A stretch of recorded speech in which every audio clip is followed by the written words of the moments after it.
Bonjour chers élèves. Alors aujourd'hui, je vais vous proposer une leçon de langue et de communication. Les valeurs des temps du récit. D'abord, je vais vous présenter un texte. Il nous servira de support. Ensuite, je vais le lire. Alors écoutez bien.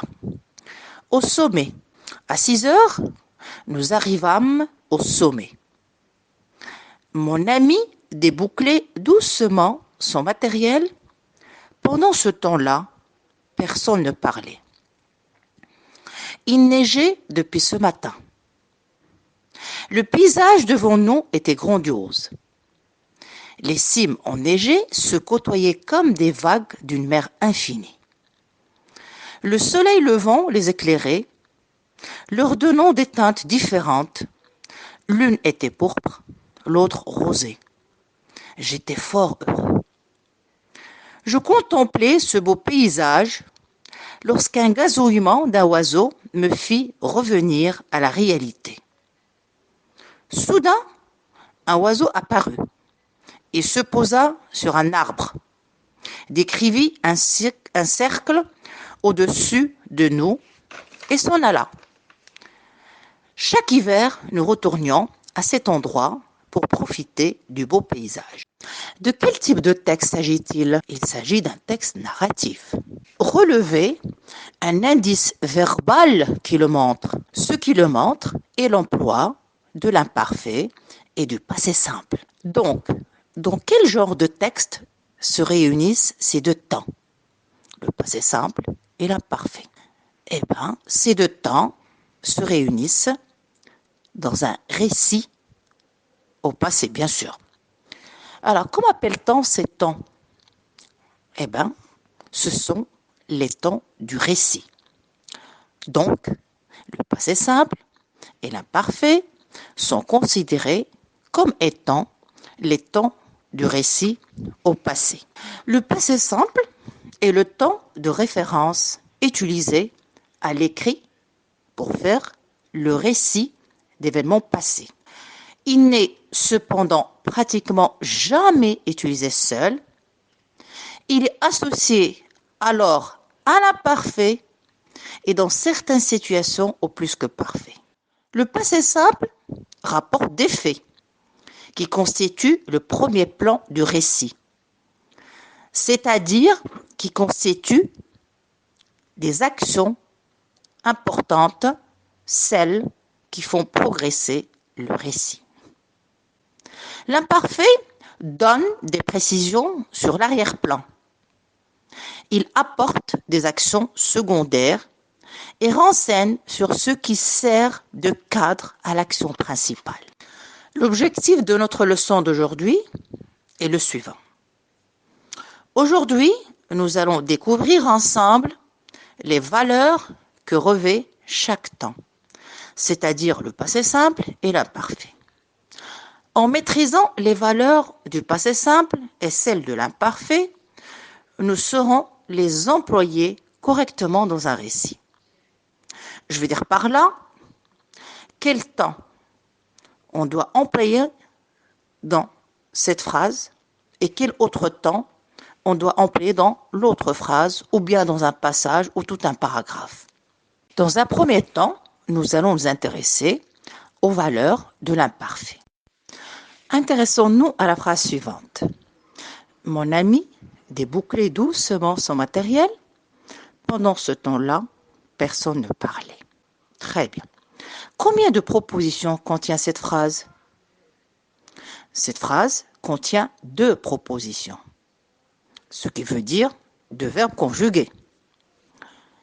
Relevez les 2 verbes employés dans cette phrase. Les verbes sont déboucler et parler. À quel temps sont-ils conjugués? Ils sont conjugués à l'imparfait. L'imparfait de l'indicatif. Comment les 2 actions se sont-elles réalisées l'une par rapport à l'autre?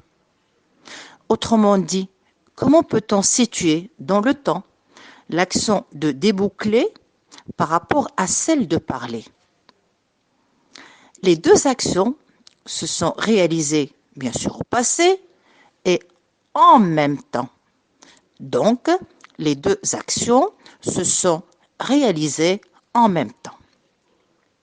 Savez-vous comment on appelle cette nuance de temps? Eh bien, on l'appelle la simultanéité. C'est la simultanéité. Quelle est la première valeur de l'imparfait que nous venons de dégager ensemble? Eh bien, la valeur de la simultanéité.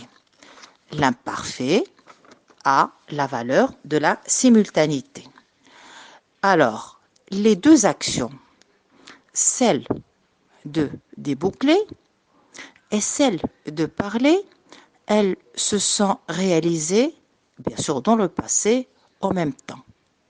Au moment où mon ami était en train de déboucler son matériel, à ce moment-là, personne ne parlait. Et j'attire votre attention pour qu'il y ait cette idée de simultanéité, il faut qu'il y ait au moins deux actions.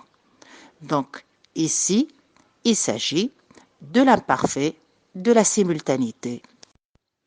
Intéressons-nous maintenant à la phrase suivante. J'étais fort heureux. Quel est le verbe employé dans cette phrase? C'est le verbe être. À quel temps est-il conjugué? À l'imparfait.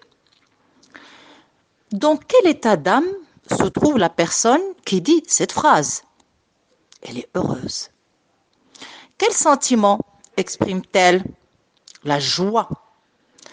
Donc, à travers cette phrase où on a employé l'imparfait, donc qu'est-ce qu'on a exprimé? On a exprimé un sentiment. Donc, quelle est la valeur de l'imparfait dans cette phrase? Eh bien, on dit le sentiment. Alors, la valeur de sentiment. Et voilà une deuxième valeur de l'imparfait. La première, c'était la simultanéité.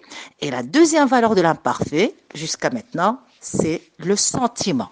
Très bien. Maintenant, on va analyser la phrase suivante. Je contemplais ce beau paysage lorsqu'un gazouillement d'un oiseau me fit revenir à la réalité.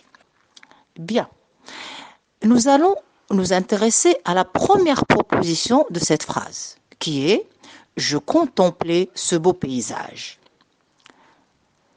Alors, quelle action accomplit cette personne qui dit cette phrase? Eh bien, il accomplit l'action suivante, c'est contempler le paysage. Comment se déroule l'action de contempler? Ou bien, combien de temps cette action prend-elle pour se réaliser? Eh bien, l'action de contempler prend du temps à se réaliser. Donc, que dira-t-on? Eh bien, on va dire que l'action de contempler le paysage prend du temps à se réaliser. Alors, quelle est la valeur de l'imparfait dans cette phrase? Eh bien, on va dire, la valeur de l'imparfait de cette phrase, c'est que l'imparfait, ici l'action, prend du temps à se réaliser. Et voilà, nous sommes à la troisième valeur de l'imparfait. La première, la simultanéité. La deuxième, le sentiment. Et ici, l'imparfait exprime une action qui prend du temps à se réaliser. Maintenant, nous allons nous intéresser à ce passage. Je vais le lire. Alors, le paysage devant nous était grandiose. Les cimes enneigées se côtoyaient comme des vagues d'une mer infinie. Le soleil levant les éclairait, leur donnant des teintes différentes. L'une était pourpre, l'autre rosée. D'accord? Alors, que fait-on à travers ce passage? Eh bien, on fait une description, bien sûr, de ce paysage. On décrit le paysage. Alors, quelle est la valeur de l'imparfait dans ce passage? Eh bien, ici, l'imparfait a la valeur de la description et nous arrivons à la quatrième valeur. La première, la simultanéité. La deuxième, l'action prend du temps à se réaliser, l'autre, c'est exprimer un sentiment, et là, on fait une description, donc c'est l'imparfait descriptif. Maintenant, nous allons nous intéresser à la phrase suivante. Chaque hiver, nous retournions à cet endroit. Alors, quel est le verbe qui est conjugué dans cette phrase? Eh bien, c'est le verbe retourner. À quel temps est-il conjugué?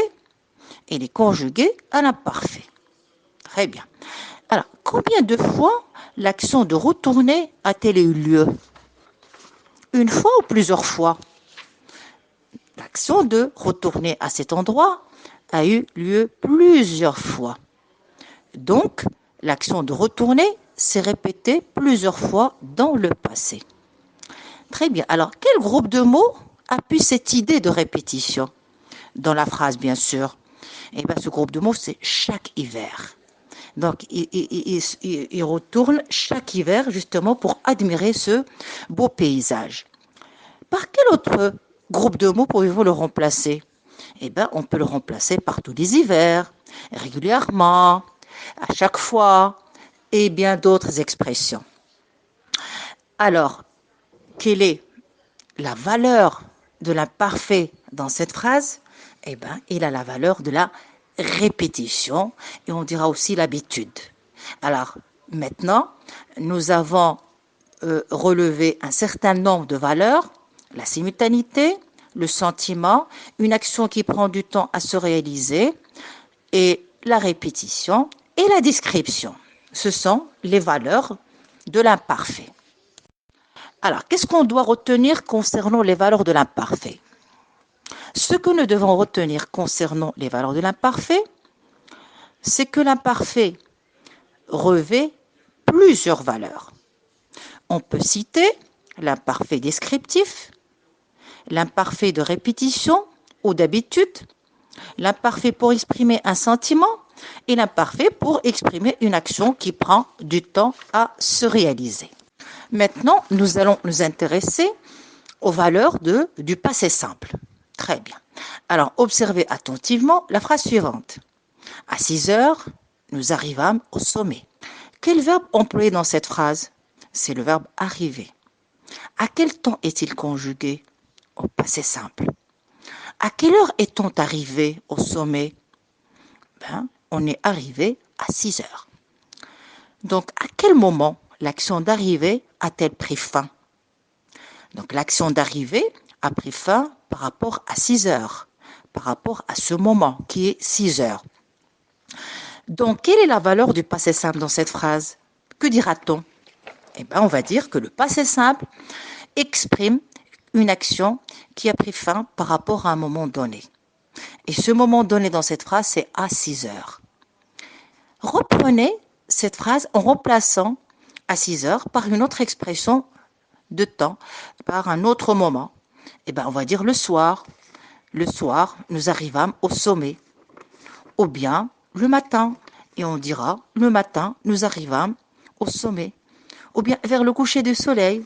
Ou on dira vers le coucher du soleil, nous arrivâmes au sommet.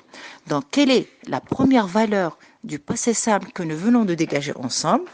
C'est que le passé simple donc exprime une action qui prend fin par rapport à un moment donné.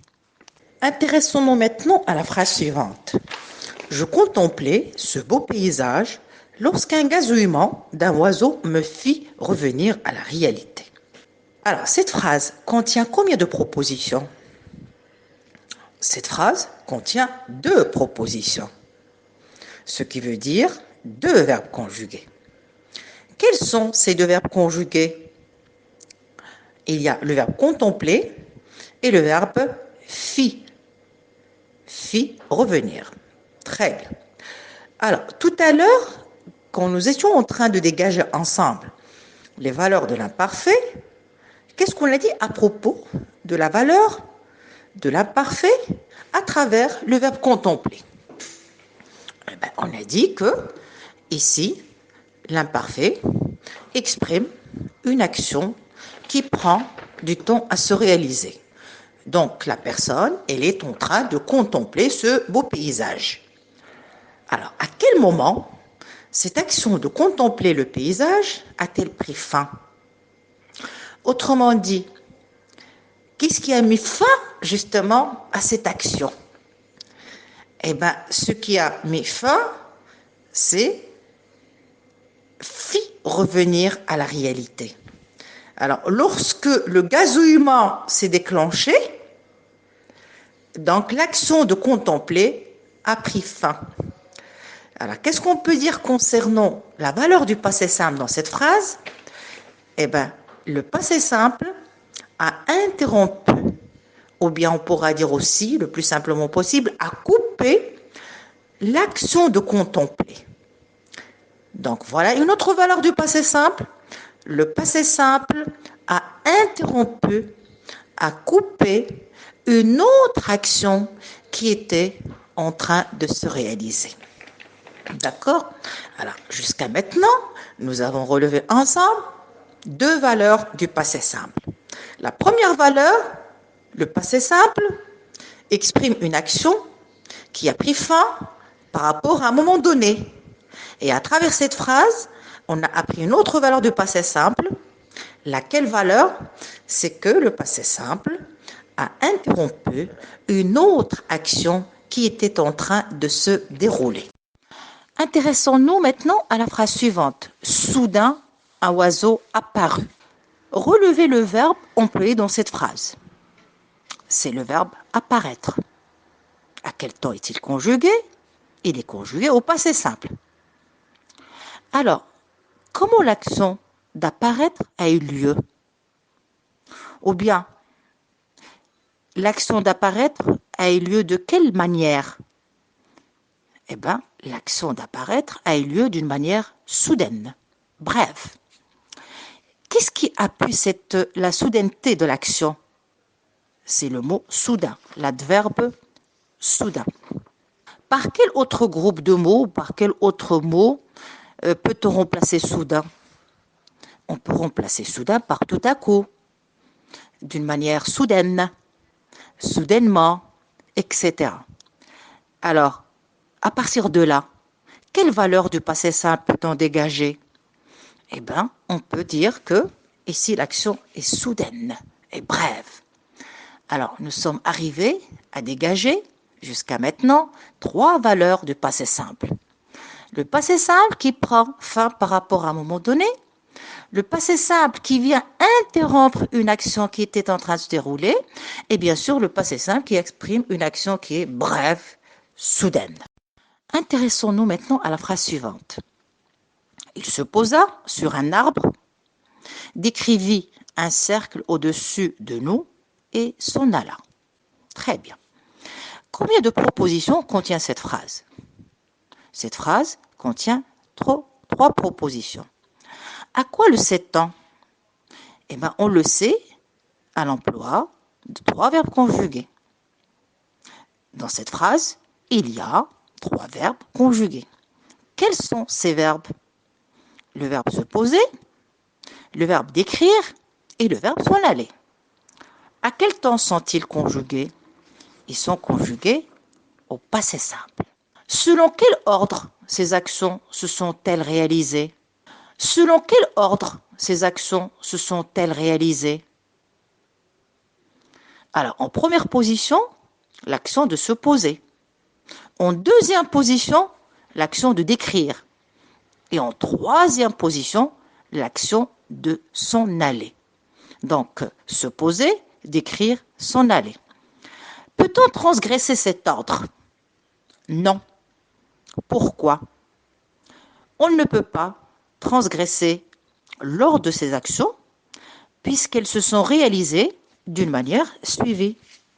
L'action de poser a eu lieu en premier, s'ensuit celle de décrire et vient en troisième position celle de s'en aller. Donc, ces actions se sont réalisées, bien sûr dans le passé, selon cet ordre et par conséquent, on ne peut pas le transgresser. Que dira-t-on concernant la valeur de l'emploi du passé simple dans cette phrase? Eh bien, tout simplement, le passé simple exprime une suite d'actions d'une manière chronologique. Et voilà une autre valeur du passé simple. Le passé simple prend fin par rapport à un moment donné. Le passé simple exprime une action brève, soudaine. Le passé simple vient interrompre une autre action qui était en train de se dérouler. Et le passé simple peut exprimer aussi une suite d'actions d'une manière chronologique. Qu'est-ce qu'on peut retenir concernant les valeurs de l'imparfait et du passé simple?